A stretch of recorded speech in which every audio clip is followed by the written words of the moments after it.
Pero natuyo ito si sir. Bakit? Piniga talaga ito si sir. Piniga as in, Piniga yung kanyang katas. nako, At said na said ba? said, pati pera. Yun lang. Bulsa. Sino said. ba naman hindi kung ganun kaganda? Di ba? Oo. At magaling pa mambola. Anyway, sige, kwenta natin. Sir, paano mo nakilala itong si Melody? Kakilala kami po sa sa clan sa Facebook. Sa mga manonood, may matututunan kayo rito, ano? Sana wag mangyari sa inyo to. Nakilala kayo sa Facebook. Yes po. Gaano katagal bago kayo nag-eyeball? Mga 1 week. After 1 week, eyeball na. Kita na kayo. Yes po. Nung makita kayo, girlfriend, boyfriend agad. Yes po. Okay. At naglipin agad kayo.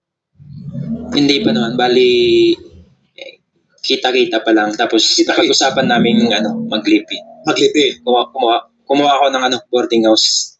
Boarding house. Yes po. Pero bago siya kuna ng boarding house para magsama sila, hindi pumapayag si girlfriend na mahatid sa bahay. Tama ba? Opo. Kasi Hanggang saan ka lang? Kasi yung sabi niya sa akin, total ayaw daw ng lola niya sa akin. Ayaw niya ako makita sa bahay nila. Ayaw makita. Kahit na hindi ka pa nakikita yung mukha mo, kahit hindi ka pa niya nakikilala ni Lola, ayaw ko na makita. Yes po. So, hindi siya pinapatuloy sa tirahan. Oh, hindi siya- Hanggang sa kayan ka lang. Hanggang sa kanto lang. Kanto lang. So, very unusual yun. Pag Di ba? hinatid. Kapag ka, mas gusto Red mo. flag number 1. Mm-mm. Okay. Itong red flag number 2, 3, 4, 5, 6, 7, 8, 9, 10. Dami pala. Up to 1,000 pa siguro. Unang hirit ni ma'am, nung kayo pa magkasama, pag-usapan natin yung pera agad. Ano? Yes po. Ano po yung sa pera? Kasi dati wala pa siyang trabaho. At Kaya magti-training doon sa pagka-PNP. ayun yung pinakausap niya sa akin na magti-training siya, susuportahan ko siya. So, sinusuportahan mo? Yes po. Kuha ko siya ng passport para makalipad papuntang Bacolod. Kasi doon siya magti-training. Okay. Magti-training daw siya sa Bacolod. So, inumpisa niya muna pagbigay-bigay ng mga pera mula sa kanyang sweldo. Yes po. Kinulang yung kanyang sweldo. Anong ginawa niyo po nung kinulang yung sweldo? Tapos yung savings ko. After sweldo, kulang yun ha. So, savings. Yes po. Naubos yung savings niya. Umutang ako sa mga pinsan ko. Teka muna ha. So, una yung sweldo niya.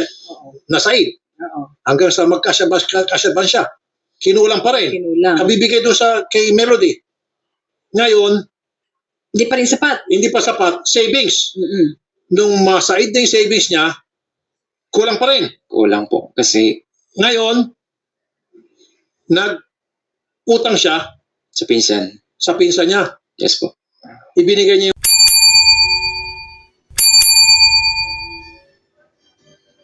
i-subscribe at make sure. So ayan mga kabayan ko, dito naman po ako. Welcome po kayo sa aking YouTube channel, Ronnie Channel. Pag-subscribe, like, share, and comment at skipan. Mga kabayan ko, itong aking topic, pipilitan tayo ng kabila na ibang topic. Itong topic tinutukoy ko, ito yung isa sa napanood kong upload video ni Senator Rapi Tulfo sa kanyang sa kanyang programa sa RTIA, mga kabayan ko, na isang security guard ang niloko ng kanyang girlfriend, mga kabayan ko. Niloko ng kanyang girlfriend at sinimot lahat ang kanyang mga pinaghirapan. Pati yung kanyang ATM ay nandoon pa rin sa kanyang girlfriend na yun. At kung ano-ano mga hiningi at ibinigay naman nitong isang security guard doon sa kanyang girlfriend. Dahil sa sobrang pagmamahal niya sa girlfriend niya, mga kabayan. So, dito natin patatagalin, mga kabayan ko. Ito, panoorin natin. Kayo nang humusga kung ano masabi ninyo. Okay? Kawawang security guard. Mas gusto red mo. flag number 1. Mm-mm. Okay. Itong red flag number 2, 3, 4, 5, 6, 7, 8, 9, 10. Dami pala. Up to 1,000 pa siguro. Unang hirit ni ma'am, nung kayo pa magkasama, pag-usapan natin yung pera agad. Ano? Yes po. Ano po yung sa pera? Kasi dati wala pa siyang wala pa siyang trabaho. At Kaya magti-training doon sa pagka-PNP. ayun yung pinakausap niya sa akin na magti-training siya, susuportahan ko siya. So, sinusuportahan mo? Yes po. Kuha ko siya ng passport para makalipad papuntang Bacolod. Kasi doon siya magti-training. Okay. Magti-training daw siya sa Bacolod. So, inumpisa niya muna pagbigay-bigay ng mga pera mula sa kanyang sweldo. Yes po. Kinulang yung kanyang sweldo. Anong ginawa niyo po nung kinulang yung sweldo? Naubos yung savings ko. After sweldo, kulang yun ha. So, savings. Yes po. Naubos yung savings niya. Umutang ako sa mga pinsan ko. Teka muna ha. So, una yung sweldo niya. Nasaid. Oo. Hanggang sa magkasyaban siya. Kinulang pa rin. Kinulang. Kabibigay doon kay Melody. Ngayon, Hindi pa rin sapat. hindi pa sapat. Savings. Mm-mm. Nung masaid na yung savings niya, kulang pa rin. Kulang po. Kasi Ngayon, nag-utang siya sa pinsan. sa pinsan niya. Yes po. Ibinigay niya yung ATM. Tama? Opo, sa ngayon nakasanla pa rin. Okay. Nandun pa hanggang ngayon. So ngayon, nung masaid na si pinsan, kulang pa rin. Yes po. Anong ginawa mo? Yung bukid ko sa probinsya, sinanla ko ng Sinanla niya. Magkano? 50K. Pero, naubos yun. Oo. Kinulang pa rin. Hindi pa rin siya nagtataka doon. Hindi pa rin. Kulang pa rin yun, ano? Kasi ano yung tiwala ko sa kanya eh. Tiwala. Kasi iba daw siya. So ngayon, nung naibenta niya naisanla niya yung kanyang bukid, dahil kulang pa rin, anong sunod? Yung bahay na ibenta ko. Bahay na sa Pag-ibig na nakuha ko sa Cavite. Kulang pa rin yun. Hindi ka pa rin nauntog na tauhan. Hindi, kulang pa rin siya. Hindi pa rin pala. Kailangan bumili siya ng Motor. motor. Ito ha. Hulugan po yun. Hulugan naman. Isang motor. Yes, Binigyan niya.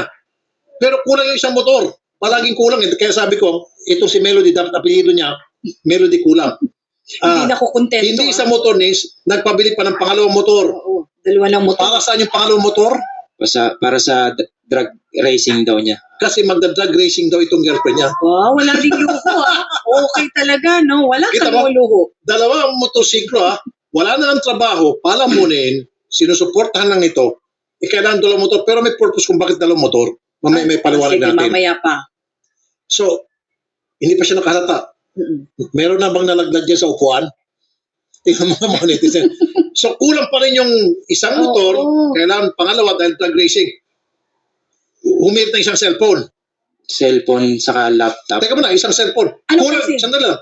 Kinulang isang cellphone. Yes po. Oo. Kailangan dalawa. Cellphone na isa. Saka yung So, laptop. sandali lang. So, kailangan palaging dalawa. Oo. So, matapos humirit ng dalawang motor, humirit siya ngayon ng isang cellphone. Cellphone. Anong klaseng cellphone ba ito? Sandali lang, mamaya na.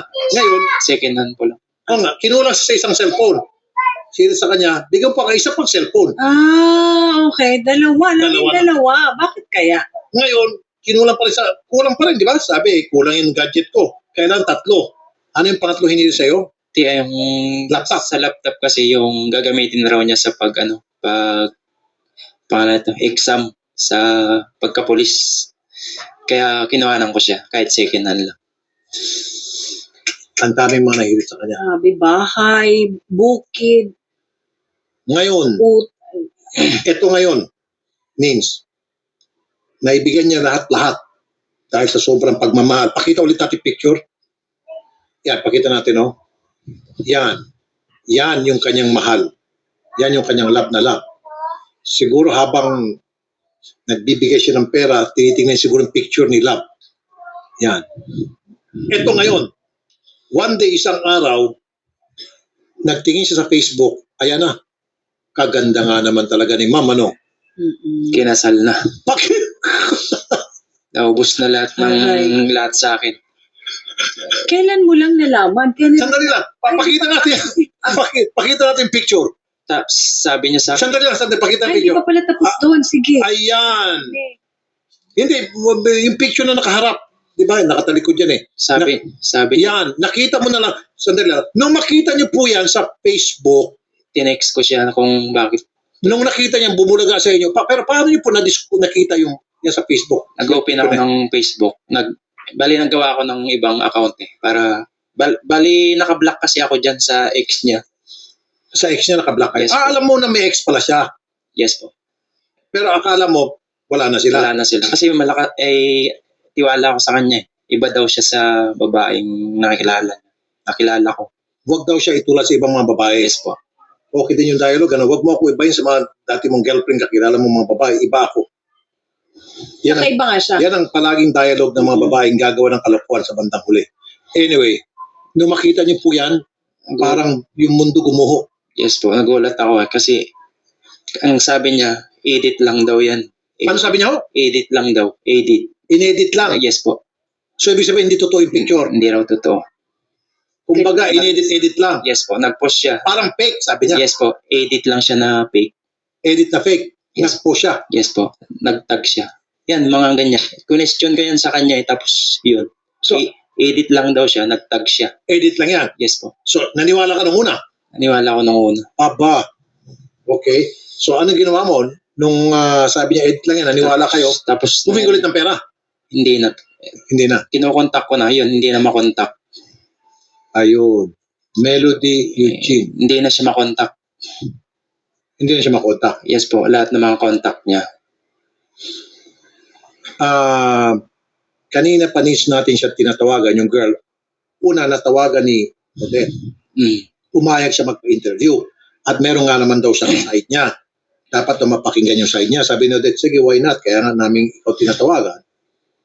Last minute, nagbagong isip ni girl. Ayaw na siyang kausapin. Nahiya na raw. Saka na lang daw sila mag-usap. Ito na naman, ngayon, tinatawagan si girl, hinahang yung telepono. Oh, ganun ginagawa niya sa akin. Ganon din sa'yo, sir? Hinahang po. Nakikinig lang po siya.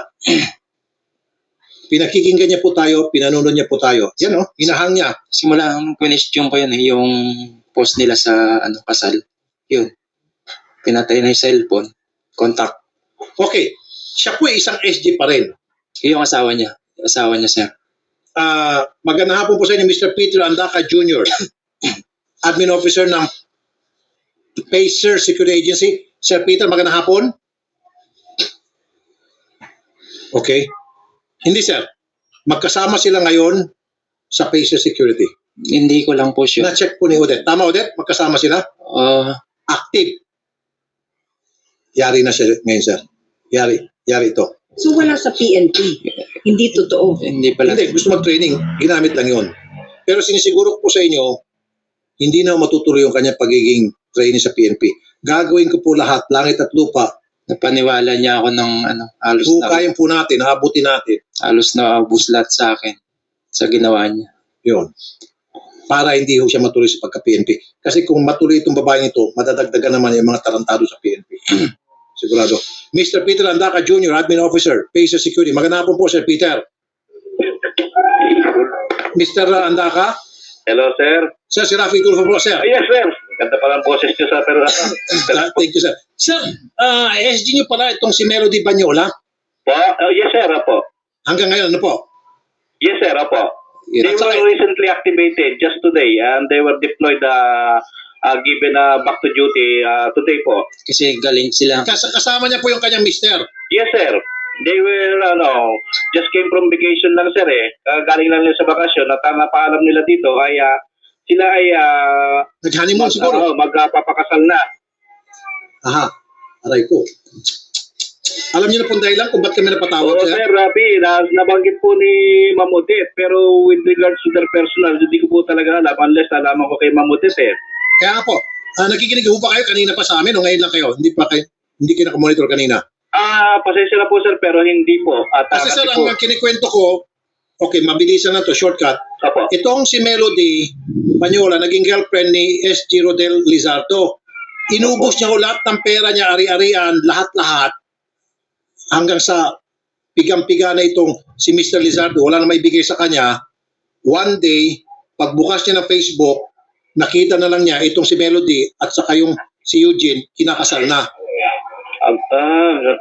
Ganun po. Pero, ibig sabihin, ito pong si Melody at saka itong si Eugene, nagsabuatan po sila, dalawa, na para pigain ng gusto, pasukahin ng pera, itong si SG Lizardo. Kawawa naman po yung tao. Kawawang-kawawa sir, mayak-yak siya. Alam niyo sir, bukod sa mga pera na ibigay niya, yung kanya pong savings, lupa, bahay na isang benta, pati po 2 motor. Biro mo, Mario Joseph. humingi po ng motor itong si Melody, not 1 motorcycle but 2. Motor. 2 po, yung pala, para yung isa sa kanya, yung isa para kay Eugene. Jesus Mario. Scoop po. Di ba sir? Nagpa-Jesus Mariosep kayo? Tapos grabe cellphone. naman po yan. Ngayon lang tapos, po sir, namin sir, nalaman tapos, sir. talaga yung ganitong istorya kasi talagang wala kaming alam sa mga privado nilang Kaya nga sir, humingi siya ng cellphone, not 1 but 2 para yung isa kay Eugene din, saka kay Melody. Anyway sir, ganitong gawin po natin. Apo. Pagharapin po natin sila kasi kanina pumayag si Melody makipag-usap. Apo. Dahil kapag hindi siya humarap sir, hindi siya makipag-usap, schedule po namin dyan po sa inyong tanggapan, gagawin po namin lahat na para matanggalan po siya ng lisensya sa SOSYA. Opo. Silang dalawa dahil sa panluloko. Okay po. At hindi na po siya maging SG magpakailanman silang dalawa. Yes sir. At the same time, yung sabi niya pong balak niya maging trainee sa PNP, tablado na po yun, hindi na mangyari yun. Opo. So ngayon sir, para hindi siya masampahan ng kaso, pakisabi po dito sa dalawa, obligahin po sila, kung pwede o sana magkaharap-harap po sila dito sa Wanted sa radyo, kaya niyong gawin sir? Sir, at present talagang meron kaming busy activities eh. Pero patatawag po namin at sasabihin ko na pumunta na lang po dyan sa inyo. Sa Monday, sir, kapag hindi po sila pumunta sa Monday or hindi sinagot po yung tawag by Monday, Apo. gagawa po kami ng hakbang na sinisiguro po namin matatanggalan po silang pareho ng lisensya. Sige sir, kailan po, pwede po sir makuha yung hotline ninyo dyan? Sige po, si Odette po sir, huwag niyo pong ibaba ang telepono, ibibigay po sa inyo ni Odette yung kanyang cellphone number para sa Monday, pababalikin ko po si SG Rodel at tingnan natin kung anong mapapala sa pag-uusap ng Kasi po dalawa. ika-cancel ko na kagad yung duty detail order nila para ipabalik sila dito sa opisina at kausapin at they will be facing on Monday sa inyo pong tanggapan. Ayun. Alam niyo siya, nanginginig po sa, hindi ko alam kung bakit siya nanginginig, sa takot o sa gigil o sa tuwa. Sandali lang sir Sir Rodel, ba't nanginginig ka? Lamig. Sa lamig. Kala ko, excited ka, takot ka. Hindi, kasama siguro nervyos. Sir Peter, ako po ay labis-labis na natutuwa at nakausap namin kayo. Siguro po dahil sa tulong ninyo, maayos ang problema. Ang kailangan lang ni Mr. Lizardo ay mabawi na lang po sana yung mga nabigay niya, motor at saka yung mga iba pang mga gamit at konting mga pera. Yun lang po. Sige po. Sir Peter. Yes sir. Sobrang thank you sir Opo. At sige po at pagre-reporting ko po kagad. Magandang hapon po sir. Magandang hapon sir Rapi. Thank you. So ayan, di ba? Napanood natin mga kabayan. Ang kapal din ng mukha nitong girlfriend niya. Pagkatapos susutan yung pobreng security guard, nakapwa niya security guard ay nagpakasal sa iba. Lahat ng hinihingi, motor, 2, cellphone, 2, yung pala para sa sa isang boyfriend niya o long time boyfriend niya. Siyempre itong security guard sa sobrang pagmamahal, bawat hinihingi ng babae sa kanya, ibinigay. Dahil ang alam niya,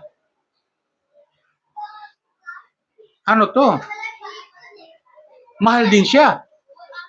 Pero itong security guard, hindi talaga nakahalata. Hindi nakahalata. At may balak pang maging pulis. Buti na lang, nagsumbong kay Senator Rapi Tulfo, itong security guard. Para yung babaeng ito, na gusto maging pulis, ay hindi na maging pulis kailanman.